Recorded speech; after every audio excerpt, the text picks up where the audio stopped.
It's Brian Mudd. This is my video cheat sheet for Thursday, August the 11th. Feel good about your investments yet? Yeah, it's alright. You're not alone. Most people don't right now. Here's the thing. You need to know what you're trying to do, and you need to understand what's going on around the world. Remember one thing. People get nervous, and you have a bunch of traders involved. Anything is possible. In other words, rational behavior doesn't necessarily dictate the outcome of your financial investments right now. You know, the biggest thing is to put it all in perspective, take a step back, and then figure out what you're trying to do, rather than go, oh my God, the market's down 100 points today, so I'm not going to do anything, but if it goes down 400 today, then I want out at all costs. Well, if you think about what you just did there, you probably ensured that you ended up losing even more money. So as we have had our third 500 point plus down day within the last week, not occurring yesterday, take that deep breath and figure out what you're actually trying to achieve here. It's like I've been saying for the past few weeks. If you need money, short term, you need to be on the sidelines right now. Maybe stocks head higher short term. Maybe they head farther south.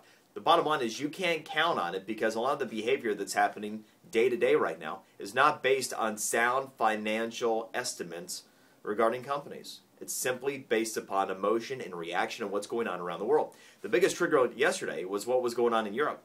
It looks like France could end up getting downgraded their credit, same as the U.S. did last week. So you had a bunch of people freak out about that. And keep in mind that Europe's already in trouble, and France, along with Germany, is the only other country that's in decent financial condition in Europe. So people were going, oh God, if France is in even more trouble, that makes the whole European mess worse, which it potentially does, by the way.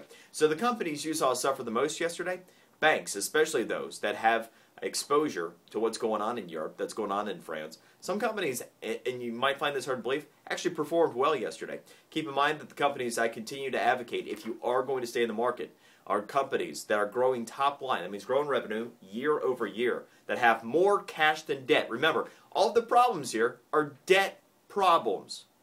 Debt problems going back to 2008 with us, debt problems right now with our country and in Europe. Those are the companies you want that are in control of their own balance sheet. You also want the yield. You want companies that are yielding more than you can get in other fixed income and non-risky investments. But remember, as always, get in touch with your financial advisor. That's just an opinion from me. All right, so let's move beyond the markets for a moment. Actually, we'll stay there just to point out that what was bound to happen eventually did yesterday. Apple had their Leonardo DiCaprio moment. They're officially king of the world. Yeah, Apple is the most valuable company in the United States. They passed Exxon yesterday, although they kind of backed into it. You would think that Apple would like to pass because they had a great day in the market and their company appreciated. No, they were down yesterday. They're just down less than ExxonMobil. So at the close of trading yesterday, Apple were $337 billion to Exxon's $330 billion. So Apple, officially the most valuable company in the country. We're taking a look at the foreclosure situation as well. There's a trend that's been playing out, and that is higher-end homes are taking longer to be foreclosed upon and get back out into the market than less expensive homes, specifically 4 months more. And a lot of this has to do with the time that banks are looking to move on these homes.